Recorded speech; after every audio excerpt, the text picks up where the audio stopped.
see.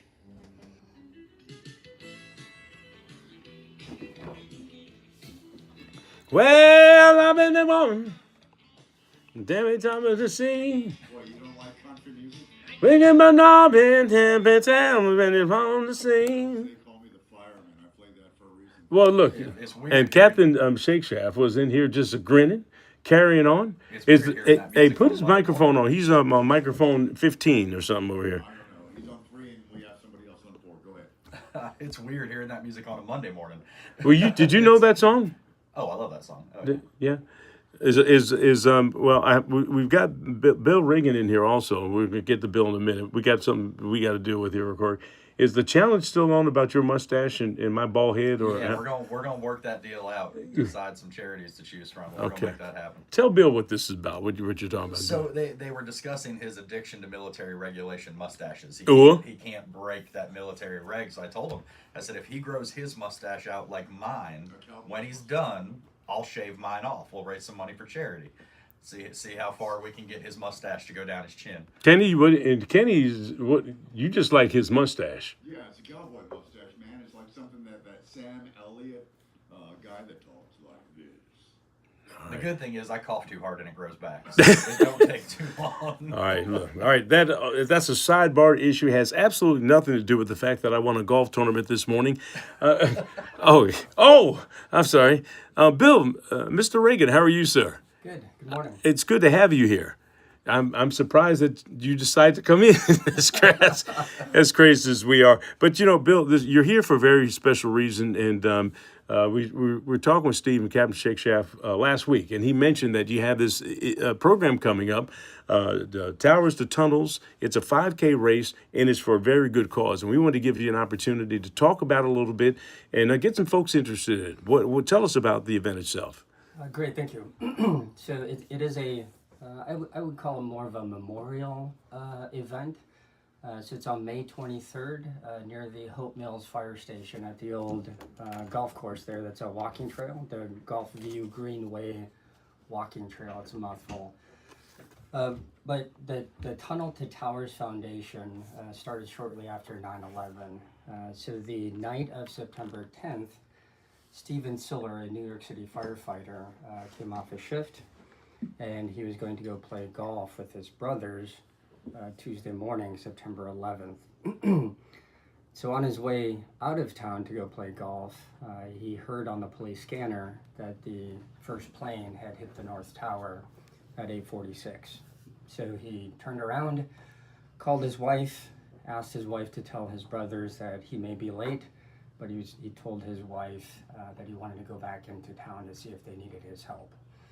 So he went back to his fire station, Brooklyn Squad 1, grabbed his gear, about 60 pounds worth of gear, and attempted to go back into Manhattan. But because of security protocols, they had shut down all the tunnels and bridges in New York City. And so he couldn't even get into the Battery Park Tunnel to access Manhattan. So he left his truck on the road, put on his 60 pounds of firefighting gear, ran all the way through the Battery Park Tunnel, which is about 1.5 miles, and then at the back end of the tunnel, he continued to the Twin Towers, hence Tunnel to Towers Foundation. And so he attempted to find other members of his squad, or Squad 1. They were actually in the South Tower, and so he entered the South Tower, and shortly thereafter, he and many other first responders perished. 343, as a matter of fact, including Stephen Siller. Man, if that story doesn't give you chills, that I had no idea that was the connection between towers to tunnel, and you explained it, Bill, very, very well. And you can visualize it as you were talking about this, how this hero did what he did to put 60 pounds of gear on his back. And Steve, you know about that. If you got to carry that equipment to go do what you're going to do, he thought he was going to help. He did. Probably tried. He might have gotten some people out, but he perished in his efforts to do that. And so this 5K is a memorial to him and all the folks, I guess, who perished. It is. It is not only to honor the first responders that, quite frankly, did their job Tuesday morning, September 11th, but certainly all the men and women that sacrificed since September 11th. And since then, over 7,000 military service members gave their lives in defense of our freedom. You know, this is one of those events that I'm sure everybody can say where they were at the time. Bill, how about for you? Where were you? I was on Fort Benning doing combat CQB, close quarter combat drills. Well, what's your background, Milner? So I am retired military, a special forces officer. Did many trips over. To I guess we would, that was Afghanistan, and I guess we did some Somalia and all that stuff. And Steven Sikshaf, for you, where were you? What'd you do? So you ready to feel a little old? I was taking my driver's license test. No, were you really? I was taking my driver's license exam when it happened. Yeah, yes, sir. Hadn't even graduated, hadn't become a volunteer firefighter yet. It was I was the one. Not everybody in school was watching it, you know, in their classrooms, and I was out of school that day to get my driver's license. Kenny Hitman McLean, where were you? What were you doing? 9/11. I was in Charlotte. I was getting ready for work at a radio station, and I saw it happen, the first one, and then when I realized what was going on, I called my boss, said, what can I do? And he said, nothing. We're going to turn on the television news from ABC and NBC National News and broadcast it and simulcast it. That's all we can do. They've got the best reporting coverage, so that's what we did. And that's what I did. I sat on the footstool, totally just like everybody else. You know, I put my hat on here because I'm a Ranger, but I was out at the time. I was already out of service. But we will always remember where we were and what we were doing. Brushing my teeth. I was a reporter for Channel 11 at the time. I was brushing my teeth and getting ready for work. And I looked at television and I saw the first plane hit the first tower. And I'm saying to myself, this must be a movie. There's no way this can be real. Now you think you're standing here like this, watching the TV, brushing your teeth. And then I saw the second plane hit. And I told my wife, oh my God, that's what I said. And I knew what was going to be happening at Fort Bragg. I served there. You know, I was a combat communications officer at 35th Signal Brigade in the 70s. And I know the sequence of events of what happens when something like this goes down. And I knew Bragg was going to be jam-packed closed. I did stories out there. There were people having babies in cars because the line to get into Fort Bragg, where everyone was crushed to get in to try to, because all the soldiers knew. All the beepers went off. Everybody was being called in because they knew that this was an international crisis. And the next part, you know, it's one of these things that I said on countless occasions. When the president dials 911, the phone call is answered at Fort Bragg. There's no question that the first responders, the Special Forces, 82nd Airborne Division, were moving to make things happen. And for many of the younger folks who are involved with this is like ancient history. For those of us who were fresh or were served in the military, this is what we do. And you know, when you hear the explosions at Fort Bragg at the different ranges, when the Marines come down or the division comes down, that is the sound of freedom, is what that is. That's how we describe that. And for those of us who have lived here long enough, when Pope Air Force Base was here, and we had C-130s and F-16s at the same time, you know, fighter jets, F-16s, C-130s, and C-141s there, that era was a special time for us. You talk about it, you know, being ancient history to some of the younger generation, and that's what's so valuable about events like this, like the Tunnels to Towers Foundation, keeping that alive and never forgetting that day and that sacrifice. Am I right, Bill? Absolutely. And as a matter of fact, this year is the 25th anniversary of 9/11. And if you look at it, you know, 25 years seems like a long time ago, but those of us impacted personally, it seems like yesterday. Did you do tours over there? I did. Afghanistan? Yes. I had General Dan McNeil in here not long ago. Of course, he led the troops into Afghanistan for that very good friend of mine. And we talk about this on occasion and the impact that it has. And anybody who's been a commander in the military knows that you're responsible for everything your soldiers do and they do not do. I mean, that's our lingo. We walk the walk and talk the talk, and that's it. There's nothing more devastating for a person to know you're sending someone into combat and they may not make it back. Yes. You lost buddies as well? Yes. My good friend Art Lilly died in Afghanistan. Firefighters for you? Any? So I did not have any friends that passed on 9/11, but it really it was part of the inspiration, to enter this line of work, to my friends who were still serving that day.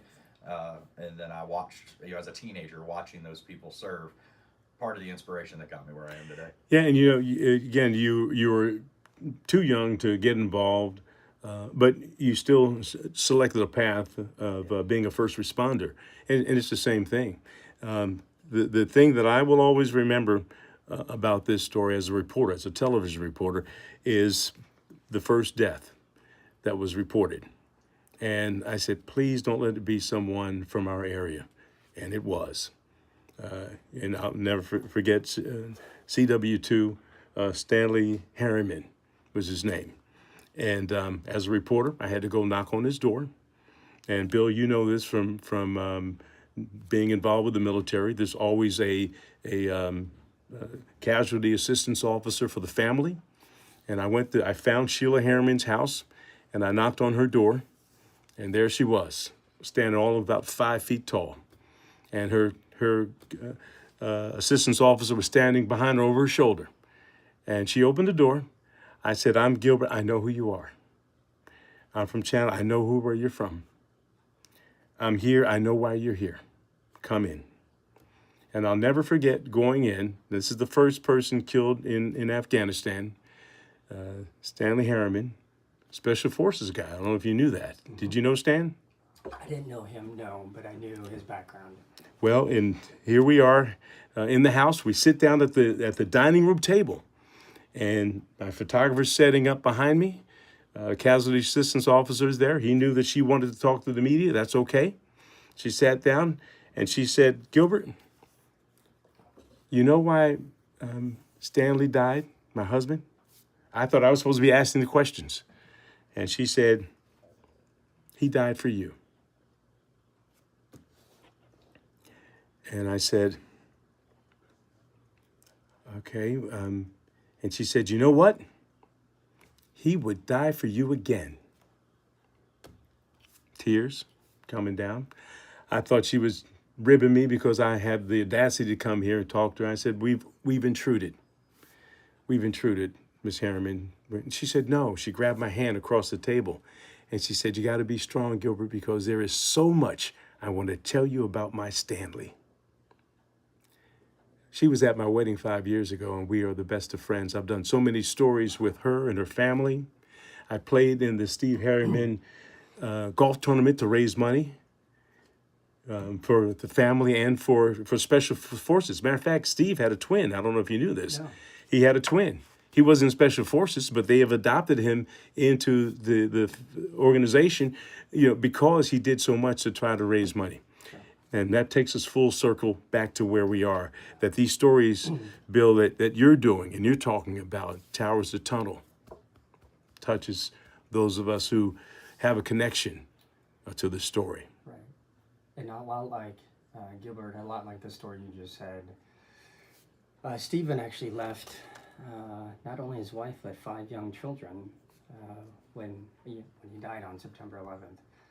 And the other thing I thought about when you were just talking is yesterday I spent some time with Camp Homefront, Tom Satterley and the All Secure Foundation.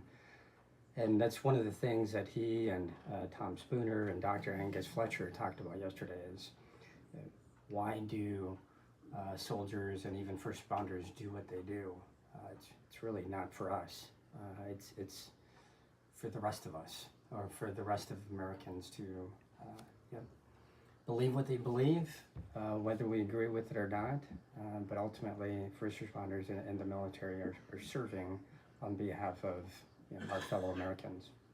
Well, and I've said this on many occasions, less than 1% of Americans raise their hand to defend the country against all enemies, foreign and domestic. It is a pledge that we take. And like Sheila said, Stan would do it again. And I'm sure that the man we're honoring now would do it again as well. Yes. So, all right, look, I'm tearing up here in my heart in doing this. Let's get back to the crust of this and make sure people know when they can do. The part we're doing right now is registration. Yes. And then when we get a little bit closer, Bill, we're going to have you back just to let folks know that, hey, it's right around the corner, because even if you didn't register to do it, you can come out and participate and watch and be involved. Absolutely. All right, so what can people do to sign up? So Gilbert, before I get there, if you don't mind, so imagine Steven Siller, at the door of the South Tower. The North Tower is burning, South Tower is burning, people are screaming, lots and lots of chaos. So imagine yourself there. Hopefully, I would think, I certainly think that I have the courage to overcome that fear and to do my job. And so one of the things I did after I retired and about 2 years ago is I started volunteering at the Stony Point Fire Department. So what the foundation does is very kind of near and dear to me. So not only do they help first responders, but military and their families. So we honor that service through this 5K that's happening May 23rd. The opening ceremony will be just steeped in kind of respect and honor. So we'll have a color guard, we'll have a moment of silence at 8:46. That's when the first plane hit the North Tower. I'm trying to convince a bagpiper to come play the national anthem.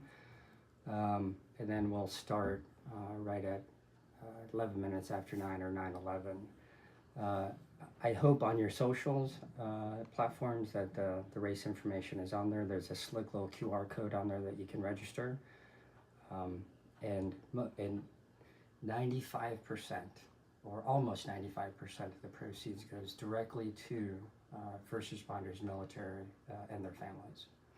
All right, well, been a touching conversation, Bill, and it's good to meet you. And you mentioned Stony Point Fire Department, hence Stephen Shakeshaft's here as well with the fire. Is that a city? That's not a city. It's not. And, it's not. And that's one thing I wanted to touch on is me and you talk all the time about our partnership with Cumberland County Fire Departments. And this is an opportunity for us to come together, not in an emergency situation, which we do so well every single day, and partner together on an event that can really, it's put on by this gentleman from Stony Point Fire Department, hosted in the town of Hope Mills, but also participated in and helped support from the City of Fayetteville Fire Department. Firefighters will sign up to do it as well. So this is not a Fayetteville Fire Department event. It's not a City of Fayetteville event, but we're going to help each other out in all these types of things. And I love our relationship we have. All right, and we're going to kill the weather, and because this conversation was worth having right now. And again, Bill, we're going to invite you back. It's very good to meet you, my friend. Nice to meet you. Yeah, Rangers lead the way. All right, right now we're just going to go to commercials, man, and we'll be back on the other side. We'll get a date for you to come back and talk about this a little bit more. Okay. We appreciate what you're doing. Thank you. Yeah. National news is next. All right. This summer, imagination takes center stage at Fayetteville Technical Community College.